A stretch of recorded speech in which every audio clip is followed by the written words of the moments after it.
When the name Lotus is mentioned in the car world, it instantly brings to mind small, lightweight cars with very little need for power. Colin Chapman's famous ethos of simplify and add lightness was applied to nearly all Lotus cars, except for one in particular, the Lotus Carlton.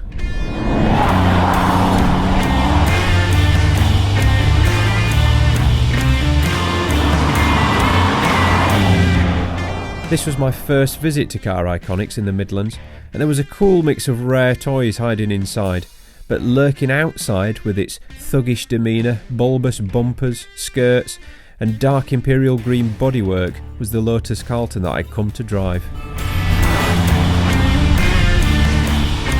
Oh, well, I weren't expecting that for a car from 1990.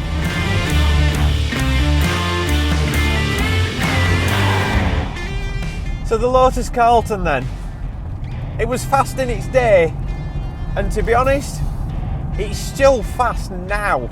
The acceleration on this thing is ridiculous. But then when you start thinking of the stats, this has got the same brake horsepower as a Ferrari F355, which wasn't released until 4 years later. When you think of a Lotus, you think small and lightweight. You don't think of a big hunk of a car like a Vauxhall Carlton.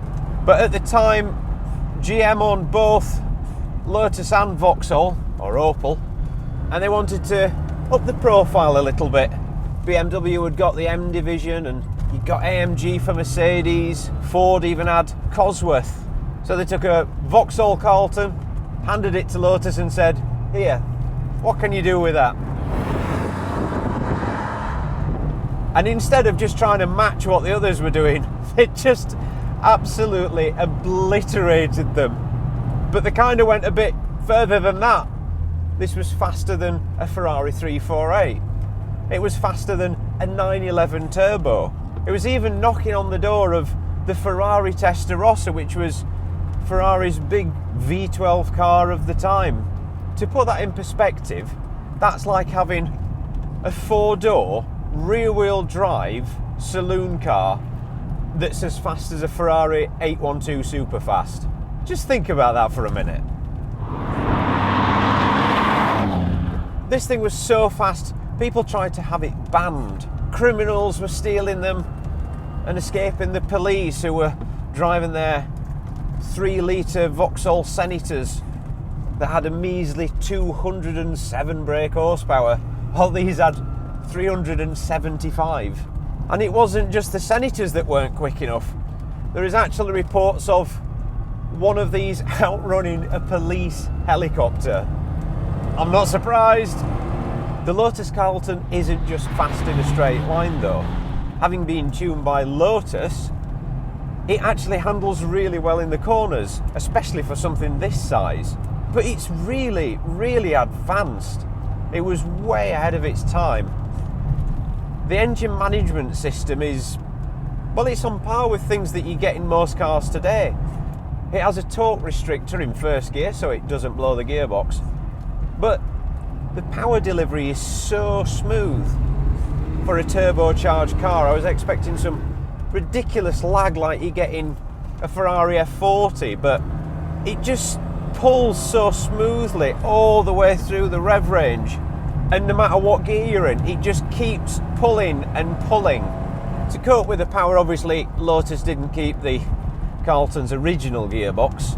Instead, they got one from a Corvette ZR1, designed to take the nice big power of a V8. And it seems to do the trick quite well, because there's a lot of power going through them rear wheels. I was expecting there to be tons of body roll in this thing, with the size of it, and the fact things from the 90s were a little bit more squidgy than they are now. But it's so well planted, and it stays flat through the corners, even when you're hurling it in.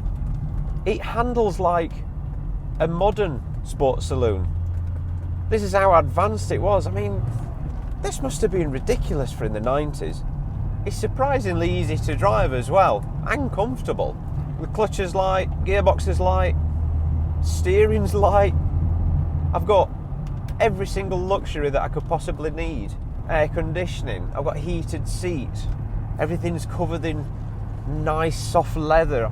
Alright, the dashboard, it's a tad ugly, but what are you going to expect really from this period?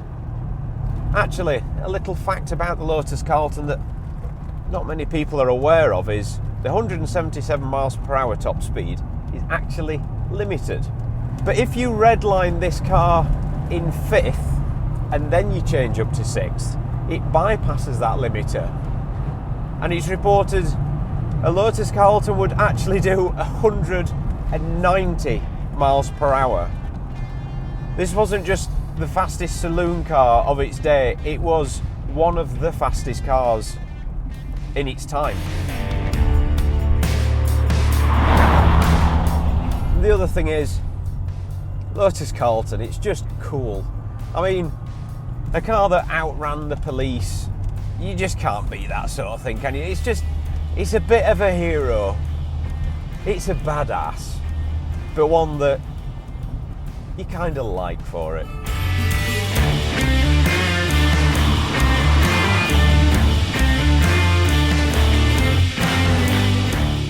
Thanks to Steve and Dan at Car Iconics for inviting me to drive this car. The Lotus Carlton never reached its full production run of 1100 cars.